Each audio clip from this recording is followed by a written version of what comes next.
அன்பார்ந்த எனதன்மை யூடியூப் நேர்களுக்கு இதுவும் ஒரு முக்கியமான பதிவு தான். வாழ்க்கையில் ஏதாவது ஒரு ரகசியமான விஷயத்தை நாம் செய்து கொண்டே இருக்கணும். ஆன்மீக வழிபாடாக இருந்தாலும் சரிதான், கர்ம வினையை தீர்ப்பதாக இருந்தாலும் சரி, ஒரு வாரத்தில் ஒரு முறை அல்லது இருமுறை. ஆன்மீகம்னா வாரத்தில் 2 நாள் கோயிலுக்கு போகணும். கோயிலுக்கு போகும்போது அன்றைய வாரத்திற்குண்டான கர்ம வினைகள் அங்கே டிஸ்போஸ் பண்ணணும். அதை குளிக்கிற மாதிரி தான். கோயிலுக்கு போகிறது குளிக்கிற மாதிரி, அதாவது ரெஃப்ரெஷ் பண்ணிக்கலாம். அப்போ நம்ம அதை நமக்கு நம்ம ஜாதக ரீதியாக சில விஷயங்கள் தெரிஞ்சுக்கணும். அந்த விதத்தில் என்ன சொன்னோம்னா, முன்பிறப்பு கர்ம வினை தீர்வதற்குன்னு ஒரு ரகசிய விதிமுறைகள். முன்பிறப்பு கர்ம வினைகள் தீர்வதற்கு இது காசியில் போய் பரிகாரம் பண்ணணும், காசிக்கு தான் போகணும், காசியில் போய் அங்கே கங்கையில் குளிச்சுட்டு வரணும், இல்லை கடலில் போய் குளிச்சுட்டு வரணும் அப்படிங்கிற அவசியம் இல்லை. மனித வாழ்க்கையில் அப்படி ஒரு போக வேண்டிய ஜென்ம கடன் இருந்தால் கண்டிப்பாக இறைவன் அதற்குண்டான வழியை விடுவார். அதற்காக என்ன சொன்னால், எல்லோரும் காசிக்கு போகிறாங்க, எல்லோரும் திருப்பதிக்கு போகிறாங்க, எல்லோரும் எந்தெந்த கோயிலுகளுக்கோ போகிறாங்க. நம்ம போக முடியலையே அப்படிங்கிற மன வருத்தம் யாருக்குமே வேணும். அவருடைய பிராப்த கர்மா அங்கே போக வேண்டும் என்பது விதி இருக்கிறது. நம்மளுடைய பிராப்த கர்மா அந்த இடத்தில் நமக்கு காலடி வைக்க வேண்டிய விதி இல்லை. அப்போ ஒருத்தரை பார்த்து ஒருத்தர் என்ன சொல்கிறோன்னா, நாம் மனச்சஞ்சலம் அடையலாம். நீ காலையில் கோயிலுக்கு ஒரு சூழ்நிலையால் ஒரு விஷயத்திற்காக போக வேண்டியிருந்துச்சு. ஐயர் டென்ஷனாக இருக்கார். இதனைக்கு தெரிஞ்ச ஐயர் தான் டென்ஷனாக இருக்கார்.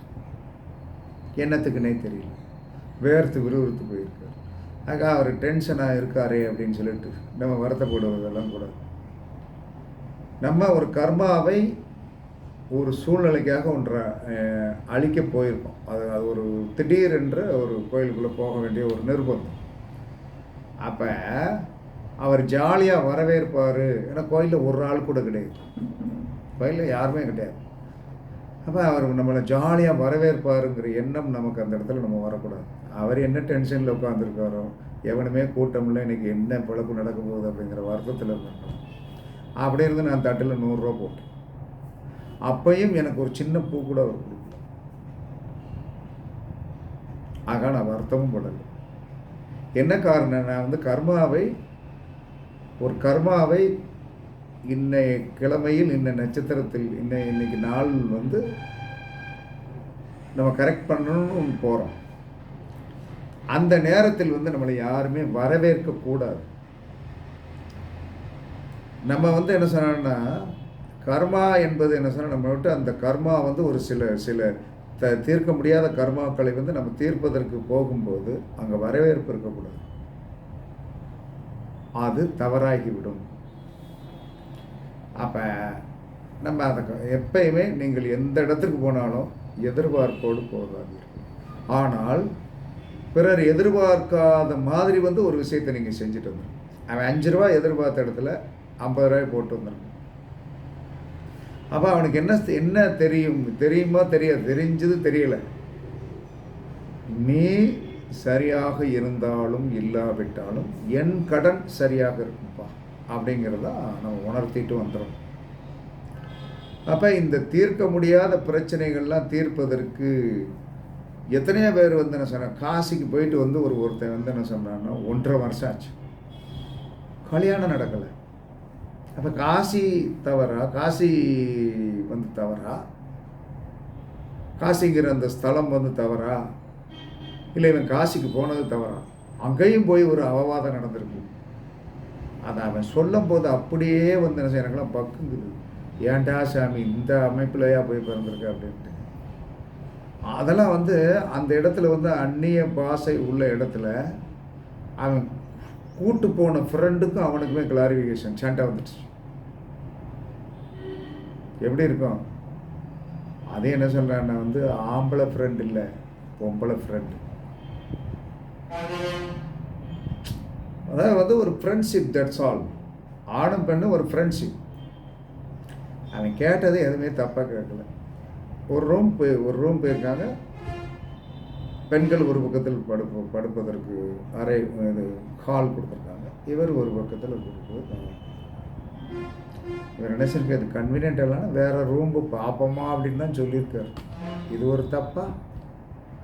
அந்த பொம்பளை பிடிச்சி வந்து என்ன சொல்கிறேன்னா என்ன நினச்சிக்கிட்டு இருக்காரு. அப்போ எப்படி இருக்கும்? இதுதான் கர்மவனை. ரொம்ப கஷ்டமாக சொன்னார். நான் பேரெல்லாம் சொல்ல விரும்பலை. அவர் இந்த வீடியோவை பார்த்தாலும் மனம் வருத்தப்படட்டும். என்ன காரணம்னா, ஒரு கர்மாவை தன்னுடைய மனசுக்குள்ளேயே போட்டு வந்து என்ன சொல்கிறாங்க, புழுங்கிக்கிட்டு இருக்கிறோம். இது வெளியே சொன்னாலும் நம்ம என்னது உங்களுக்கு நடக்கும்னா, கர்மாவை அழிக்க போகிற இடத்துல என்ன சொல்கிறாங்கன்னா நீங்கள் போங்க, உங்கள் பொண்டாட்டி வரட்டும், பிள்ளை வரட்டும், ஏன்னா இது சம்மந்தப்பட்ட பாத்தியப்பட்டவர். ஒரு ஃப்ரெண்ட்ஸு என்ன சொல்கிறாங்கன்னா கூட்டிகிட்டு போவாங்க. நான் ஒரு ஃப்ரெண்டை என்ன சொன்னேன், திருப்பதிக்கு ஒரு 10 வருஷத்துக்கு முன்னாடி கூட்டிகிட்டு போனேன். எங்களுக்கு எப்பயுமே திருப்பதி ஈஸியாக செட் ஆகக்கூடிய விஷயம். 1996 நான் போயிட்டுருக்கேன். அதற்கு பிறகு 2 பிள்ளைகள் பிறந்து அதுக்கு ஒரு கல்யாண ஏஜ் வந்துட்டாங்க. ஆனால் இந்த நபரை நான் நண்பர் ஃபேமிலியோடு, அவங்க ஃபேமிலியோடு வந்தாங்க. டிக்கெட் போட்டு சந்தோஷமாக தான் போனோம். ஆனால் அவர் என்னைக்கு அங்கே போய் ரூம் போட்டு தங்கினதுலேருந்து வயிற்றால பீச்சு எடுக்குது.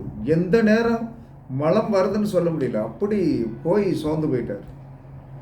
ஆனால் கோயிலுக்குள்ளே போனால் எப்பயுமே 3 மணி நேரம் ஆகும். அப்போ அந்த 3 மணி நேரத்தில் கடவுள்கிட்ட நான் வேண்டினது, சாமிகிட்ட கூட நான் எனக்குன்னு ஒன்றும் வேண்டலை. அவருக்கு மலம் வந்துடாமல் என்ன பண்ணுறது? இந்த வயிற்றாலை இந்த நலுக்கி வைக்கிறதெல்லாம் ஒரு பெரிய எந்த நேரம் வருதுன்னு சொல்ல முடியாது. இதே மாதிரி கர்மாக்கள் இந்த மாதிரியெல்லாம் வேலை செய்யும். அப்போ கோயிலுக்கு போனால் உங்கள் ஃபேமிலியோட போகணும். ஆனால் நீங்கள் திறமசாலியாக இருந்தால் ஒருத்தர் கூட்டிகிட்டு போகலாம். இன்னொரு ஃபேமிலி வந்துடுறதுனால தப்பு கிடையாது. ஆனால் பாதிப்பு வரக்கூடாது. சாதாரண விஷயம் கிடையாது. நம்ம பிள்ளைகளுடைய தன்மைகள் வேறு, மற்றவுடைய கர்மாக்கள் வேறு. அப்போ இந்த தீர்க்க முடியாத பிரச்சனைகள் நிறைய இருக்குது. வெளியே சொல்ல முடியாத பிரச்சனைகள் இருக்கிறது, பெரிய பாதரவுகள் இருக்கிறது. இதெல்லாம் என்னுடைய அனுபவம். பிறர் எவ்வளோ அனுபவப்பட்டிருக்காங்கன்னு பார்த்துடுங்க. அதனால் பலம் வேணும், நம்மகிட்ட ஒரு பலம் வேணும். அப்போ நீங்கள் உங்களுடைய முன்ஜென்ம கர்மா, பெரியவங்க ஏதாவது தவறு பண்ணியிருக்கலாம். யாரும் சத்தியகிருத்தியாக இருக்க முடியாது. இப்போ நம்ம வாழ்கின்ற காலத்தில் பெரிய யோக்கியன்னு எவனாலையும் சொல்ல முடியாது. யாருமே சொல்ல முடியாது. இந்த உலகத்தில் பிறந்த ஒருத்தன் என்ன சொல்கிறான்னு நான் யோக்கியன்னு சொல்லட்டும், டெஃபினட்டாக இருக்குங்க. ஜாதத்தை பார்த்தோன்னு கண்டுபிடிச்சில்ல, நீ இந்த கழுதை தான் பண்ணிகிட்ருக்க அப்படின்ட்டு. அது அவனுடைய கர்மா, அதை நம்ம குறை சொல்லக்கூடாது.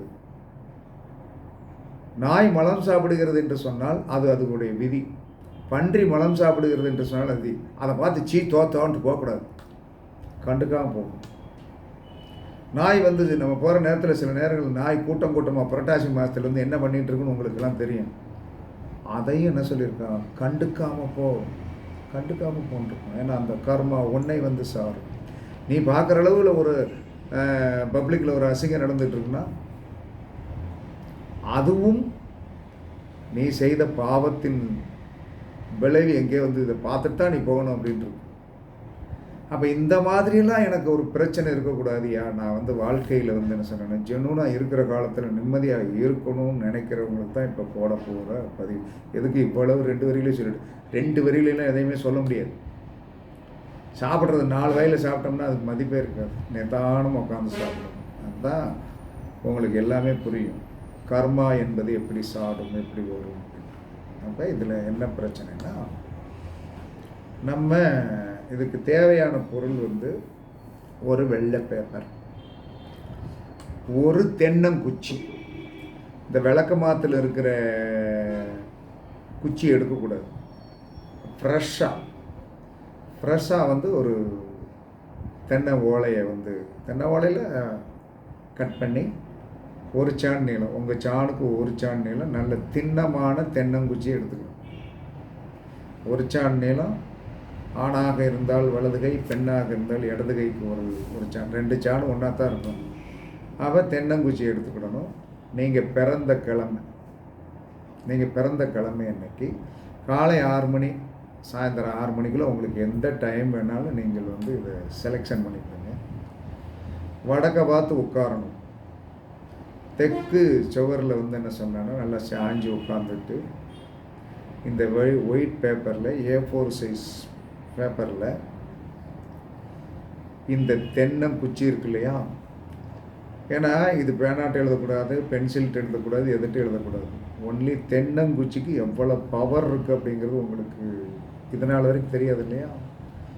அப்போ அந்த தென்னங்குச்சி வச்சு என்ன சொல்கிறாங்கன்னா வந்து முதல்ல உங்களுடைய உண்மையான பேர் எழுதி, பிறந்த தேதி எழுதி, பிறந்த நேரத்தை எழுதி, பிறந்த ஊரை எழுதி.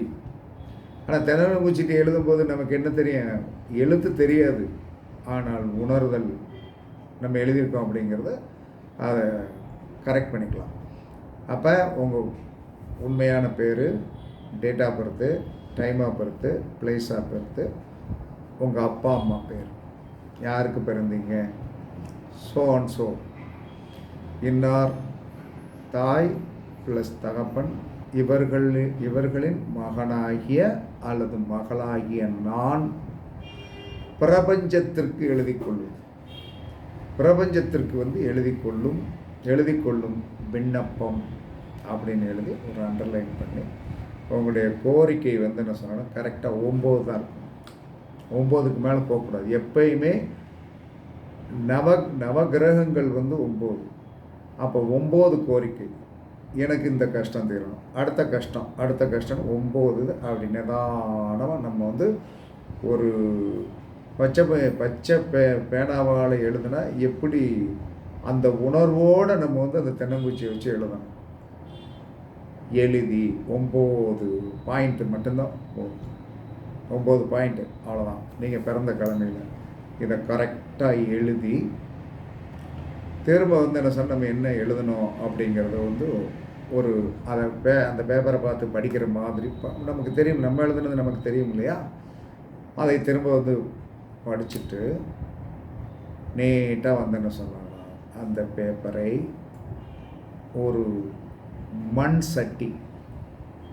சட்டி பறவு சட்டிம்பாங்க. எங்கள் ஏரியாவில் கிராமத்தில் பறவு சட்டி அப்படிம்பாங்க. அந்த சட்டியில் ஒரு 4 சூடம் அல்லது 9 சூடம், பொடி சூடமாக வச்சுக்கலாம். ஏன்னா 9 என்பது எதற்கு சொல்லப்படுகிறது என்று சொன்னால் அது வந்து ஒரு கணக்கு. அப்போ அந்த 9 சூடம் பொடிச்சூடத்தை வச்சு தீப்பெட்டியால் வந்து என்ன சொன்னோம்னா அதை பொருத்தி விட்டு எழுதிய பேப்பரை அப்படியே தூக்கிட்டு கொடுத்து கையை பிடிக்காத அளவுக்கு அந்த சட்டிக்குள்ளேயே அந்த கருக்கு விழுகணும். எந்த கருக்கு விழுகணும், அந்த பேப்பர் எரிந்த கருக்கு வந்து அந்த சட்டிக்குள்ளேயே விழுகணும். விழுந்து கரெக்ட் பண்ணிவிட்டு அதை அப்படியே நீட் பண்ணிடுங்க. பண்ணிவிட்டு என்ன செய்யணும்னா அதை அப்படியே சிங்க் இருக்கு இல்லையா, சிங்கில் கொண்டு என்ன சொன்னான்னா அந்த கருக்கெல்லாம் தட்டி நல்லா தண்ணியை இது விட்டு நல்லியில் வந்து இது பண்ணி டிஸ்போஸ் பண்ண. இதை எந்த ஒரு மனிதன் தான் பிறந்த கிழமையில் காலை 6 மணிலேருந்து சாயந்தரம் 6 மணிக்குள்ளாக இதை வந்து ரெகுலராக 9 வாரம் செய்யணும். மாற்றி செய்யக்கூடாது. எந்த டயத்தில் நீங்கள் முதல் வாரத்தில் ஆரம்பிக்கிறீர்களோ அதே இது கரெக்டாக ஃபாலோ பண்ணணும். மாற்றி பண்ணக்கூடாது.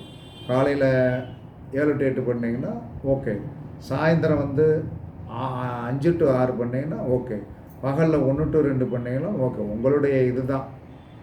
காலையில் சீக்கிரமாக நான் வந்து என்ன சொன்னேன்னா சூரிய உதயத்திலேருந்து 6 to 7 பண்ணிடுறேன், இல்லைன்னா 7 to 8 பண்ண, அது உங்கள் தான். ஆனால் நீங்கள் பிறந்த கிழமையில் தான் செய்யணும். தென்னங்குச்சியாக எழுதணும். நல்ல ஒயிட் பேப்பர், பியூர் ஒயிட் பேப்பராக இருக்கணும். போட்ட பேப்பராக இருக்கக்கூடாது. அதில் வந்து என்ன சொல்கிறான்னா வந்து நல்லா வந்து பிள்ளையார் சொல்லி போட்டுக்கிடணும். உங்களுடைய முழு பேர் எழுதணும், உங்களுடைய டேட் ஆஃப் பர்த் எழுதணும், உங்களுடைய டைம் ஆஃப் பர்த் எழுதணும், பிளேஸ் ஆஃப் பர்த் எழுதணும். உங்கள் அப்பா உங்கள் அம்மா பேர் எழுதி இவர்களுக்கு பிறந்த நான் பிரபஞ்சத்திற்கு எழுதக்கூடிய விண்ணப்பம் அப்படின்னு போட்டு ஒரு சின்ன அண்டர்லைன் பண்ணி 9 கோரிக்கைகள். உங்களுடைய கர்மாசாரம், உங்கள் வாழ்க்கையில் என்ன பிரச்சனை, அதற்கு தீர்வு. பிரச்சனை என்பது ஷார்ட்டாகுது. கல்யாண பிரச்சனை, எனக்கு கல்யாணம் நடக்கலை, தீர்வு வேணும். பணப்பிரச்சனை இருக்குது, தீர்வு வேணும். அதற்கடுத்து மூத்த குழந்தையால் பிரச்சனை இருக்குது, தீர்வு வேணும். கோர்ட்டு பிரச்சனை இருக்குது, தீர்வு வேணும். பக்கத்து வீட்டுக்காரன் பிரச்சனை இருக்குது, இல்லை நில பிரச்சனை, என்ன பிரச்சனை இருக்குதுனால 9 பாயிண்ட்டு வந்து அங்கே அக்செப்டட் எழுதி கீழே இப்படிக்கு தங்கள் உண்மையுள்ள அப்படின்னு போட்டு உங்கள் கையெழுத்தை போட்டு திரும்ப படித்து பார்க்கணும். படித்து பார்த்துட்டு என்ன சொல்லலான்னா, அப்படியே பறவை சட்டியெல்லாம் முன்னாடி வச்சுருக்கணும், 9 சூடத்தை உள்ளே வச்சுருக்கணும், தீப்பெட்டி பக்கத்தில் வச்சுருக்கணும். அப்படியே வந்து என்ன சொல்லலான்னா, வடக்க பார்த்தே இந்த காரியத்தை செஞ்சிடும். தெற்கு சுவரில் வந்து சாய்ந்து உட்கார்ந்து கொள்ளலாம், அல்லது தெற்கு பக்கத்தில் உட்கார்ந்து வடக்கு பார்த்து வந்தேன் நார்த்தில் வடக்க பார்த்தா இதை செய்யணும். அப்போ தென்னங்குச்சிக்கும் வடக்கு பார்த்து வந்து ஒரு காரியம் செய்கின்ற விஷயத்திற்கும் 100% வந்து சக்ஸஸ் ஆகும். இதை ரெகுலராக 9 வாரம் செய்யுங்க. கண்ணுக்கு தெரியாத முன்னோர்கள் செய்த தவறுகள் இருந்தாலும் சரிதான், கண்ணுக்கு தெரியாத கர்மாக்கள் தொடர்ச்சியாக ஒரு இடத்துல கேட்குறேன் வந்து என்ன செய்ய, 22 தலைக்கட்டில் 22 தலைக்கட்டில் வழி வழியாக வந்து ஒரு பெண் வந்து விதவை கோலத்திலேயே இருக்காங்க. அதற்கு நான் காரணம் சொன்னேன், இதுக்கு என்ன காரணம் அப்படின்ட்டு.